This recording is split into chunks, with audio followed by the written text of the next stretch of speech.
গুহবাড়িতে সকলে ফিরে এসেছে। এখন আলোচনার বিষয় একটাই, প্রিয়ার বিয়ে। মা বাবাকে গিয়ে জানায় দত্তবাবুর ছেলে এবং দত্তবাবুর পরিবারের সকলেই প্রিয়াকে পছন্দ হয়েছে।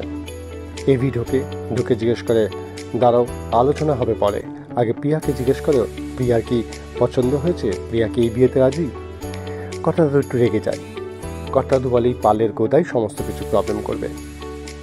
প্রিয়াকে যখন জিজ্ঞেস করা হয়, প্রিয়া ভাবতে থাকি যে সৌরভ বলেছে যে তুমি বিয়েতে রাজি হও, বিয়ের দিন আমরা পালিয়ে যাব।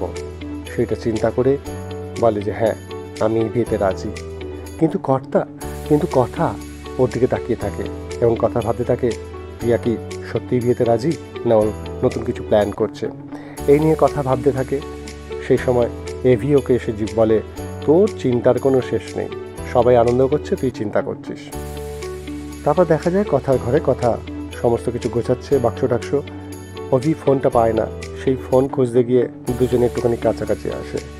এদিকে দেখা যায় যে প্রিয়া বাড়ি থেকে বেরোনোর জন্য অফিস যাবে বলে সে প্ল্যান করছে কিভাবে যাবে, এবং তারা দুজনে আবার একসাথে একই ঘরে থাকবে, রাত্রিবেলা ওখানেই খাওয়া দাওয়া করবে, এইসব নিয়ে তারা প্ল্যান করে। সবাই শুয়ে পড়ার পর রাত্রিবেলা প্রিয়া গাড়ি ডেকে সেই গাড়িতে করে চলে যেতে থাকে। সেই সময় কথা সেটা দেখতে পায়। কথা প্রিয়ার পিছু নিয়ে পৌঁছে যায় তার অফিসে এবং দেখতে পায় সে সৌরভের সাথে কথা বলছে।